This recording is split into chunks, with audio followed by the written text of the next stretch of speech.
Welcome back, ladies and gentlemen. Beautiful Cairo and beautiful Egypt, and of course that is the topic under discussion in today's episode of Cairo Local Time. And I'm delighted to be joined this afternoon in the studio by my guest, Mr. Mohammed Kawood, President of the Tourism and Aviation Committee from the Egyptian Junior Businessmen Association. Thank you very much, Mr. Mohammed, for joining us this afternoon. It's a pleasure to be with you today. Thank you very much, sir. My now, pleasure. Egypt, of course, beautiful Egypt, lots of wonderful touristic places to visit, different kinds of tourism.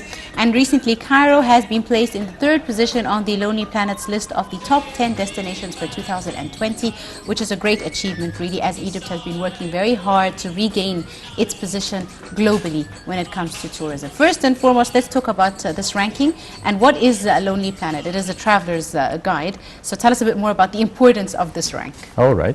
So first, I would like to thank you for having me over here, and I'm glad that you actually started with that question because of the influence of the Lonely Planet and the media or the digital campaigns and to how they affect the decision of the holiday makers. Yes. So it now became a trend, and we have especially as well a strong focus into the digitalization and the digital focusing on promoting Egypt. So when we go backwards, like in 2017, we have experienced that Cairo in particular, the number of tourism is growing by 55% compared to the previous year in 2016. Earlier in 2019, in February in particular, Lonely Planet, through the analysis of something like lastminute.com or the website that analyzed the customer performance, have ranked Egypt as the cheapest destination for short breaks, which has increased the awareness of Egypt.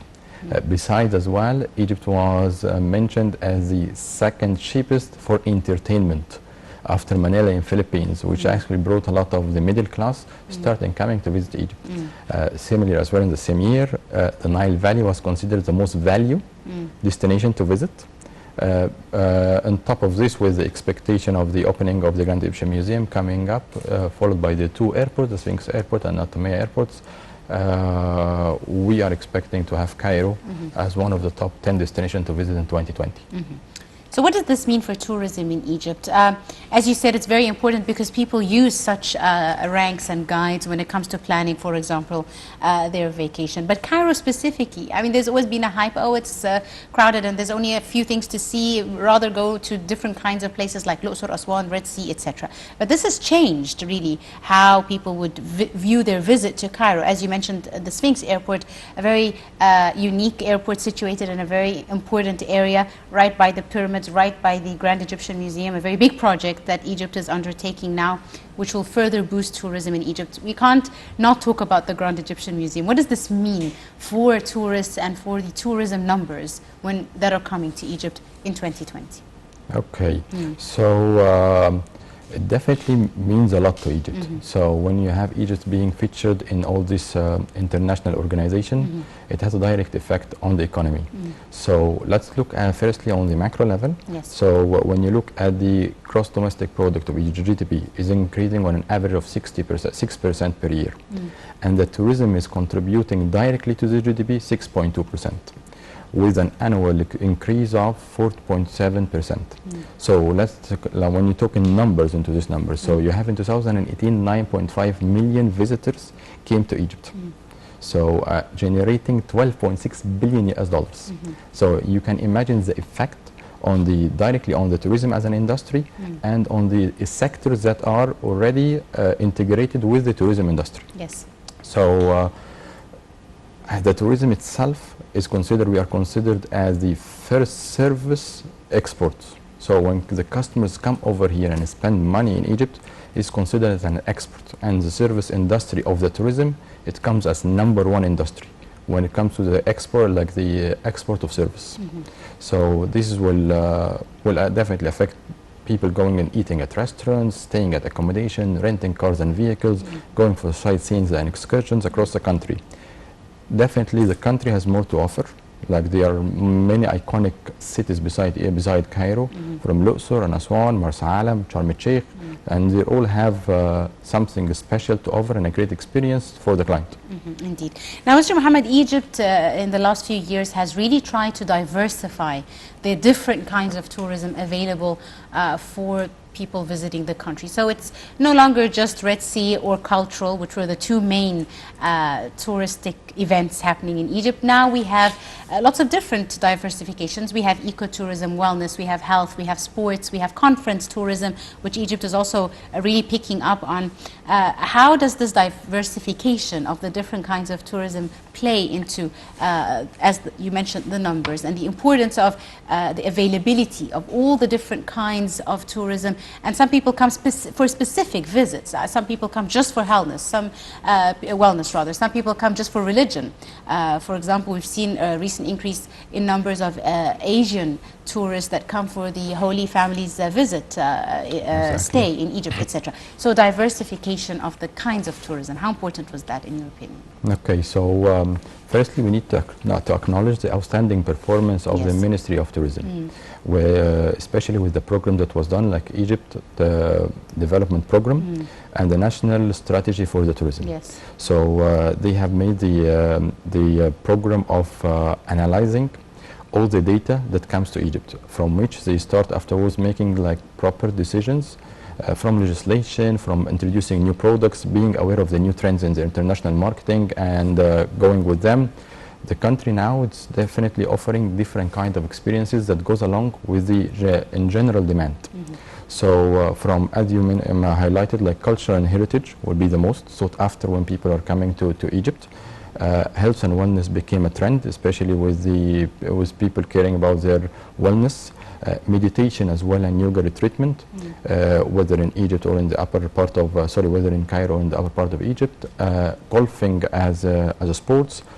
Championships, for whether like we're talking about football, as we hosted like the African or the squash international tournament, which is actually starting which today. is starting today as well. What we call as well the MICE business, which is meeting, incentive, conference and events, which was centralized more across like on the convention centers of Egypt and the big hotels over there. That's another way as well of bringing business to Cairo in particular, or to the cities that can accommodate such conferences like Sharm el-Sheikh and Goon as well. We have been started attracting such events. So all of these are being analyzed through the new program, which is called ETRP by the Ministry of Tourism, and based on it we start making the decisions. On top of this as well, we have Egypt, they got an awarded by the World Tourism Organization at the Global Champion for 2019, which was rewarded crowned, Egypt was crowned, and the gift was presented to Her Excellency Dr. Rania Mashat. Yes, these are all of course very important achievements by Egypt. As you mentioned, the importance of these awards and achievements in furthering the cause of increasing and improving tourism in Egypt. You mentioned a very important issue of conference tourism. Yes. Now, this wasn't the usual kind of, it's targeted towards a certain market. Lots of companies that want to hold their annual conferences or gatherings, etc., now come to Egypt. What makes Egypt attractive when it comes to conference tourism? Is it because it's affordable? Or is it because it's not just about the meeting, but it's about an opportunity for members of the specific company, etc., to indulge in other activities which other countries won't offer? Okay, so you have definitely many criteria that can put a destination as an attractive destination, whether for the MICE business, meeting, incentive and conferences, or for the general travel and tourism. Yes. So if we were to consider some of, let's say, of the World Economic Forum, and they will and highlight just the top ones, it becomes to the availability of the airport or the air infrastructure, the ground infrastructure, the price competitiveness, the branding of the country, the sustainability of the travel and tourism, prioritization of the travel and tourism, the attractiveness of the natural resources, the culture and heritage sites that you have into the country. Based on this, you start weighting the country and promoting it. With the new introduction, in particular for the MICE business, as you mentioned, there has been a lot of improvement from the road or the infrastructure on the ground operation, hotels being built as well to accommodate a number of people, and the convention centers that has been built recently that can accommodate with this technology today's conferences. From there, with this new as well analytical arm, Egypt start pitching like as a country for such an events. So which could be done through the Ministry of Tourism itself or through a convention bureau. They go and pitch as a country to host this event, and once it is secured, all the travel associates and the stakeholders, they start organizing this event. Indeed.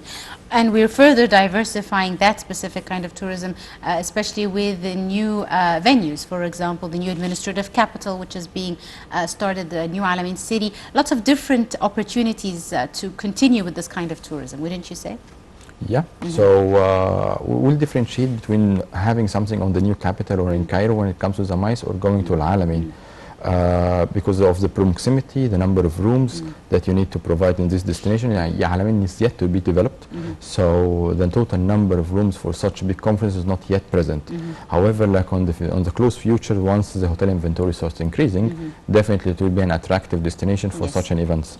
But at the moment, like definitely Cairo, whether it's the administrative capital or the new Manara Convention Center, they can host something like this with the state-of-the-art technology. Now, Egypt is very unique with its religious tourism because it really has the three main attractions when it comes to whether it's Judaism, Christianity or Islam. Lots of people are becoming more aware of the richness when it comes to religion in Egypt.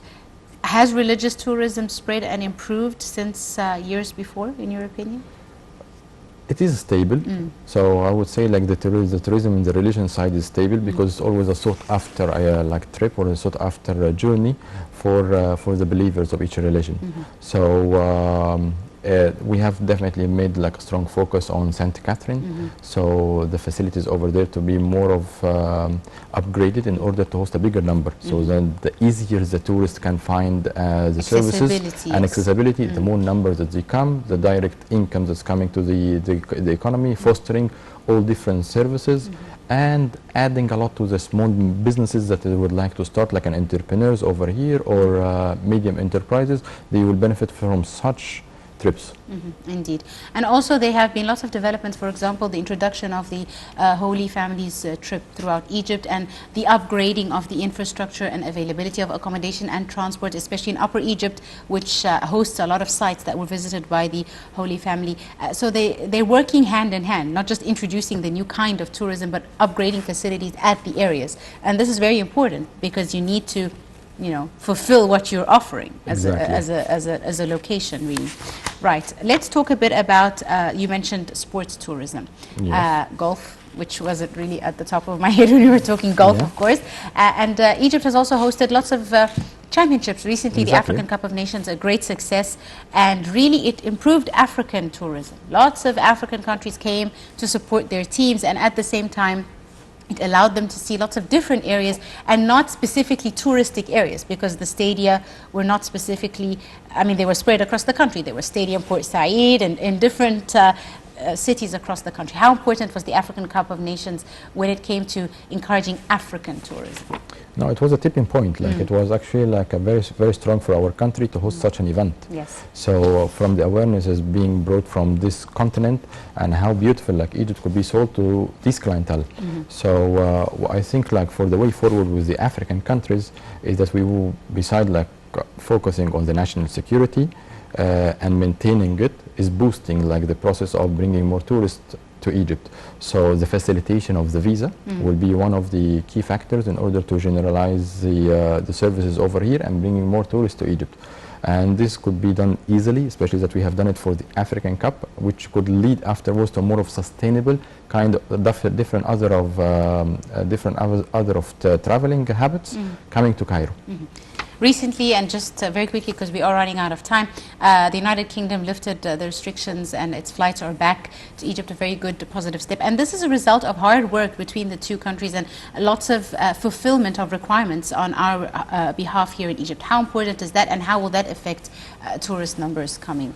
So this is definitely to prove the strong communication that happened between the different ministries over here in Egypt, together as well with the embassies, in London, or the embassy in London. So this decision is definitely going to foster the number of tourism, especially that UK is one of the top countries that used to send clientele to Egypt or tourists to Egypt. Before 2015 and this crisis, UK was sending close to 1 million, like 900,000 people, and the number actually dropped down to almost 230,000 travelers coming to Egypt since this crisis. With the Ministry of Tourism on top of it, they managed to install CCTV cameras all over. GPSs have been placed on the transportation in order to monitor the buses.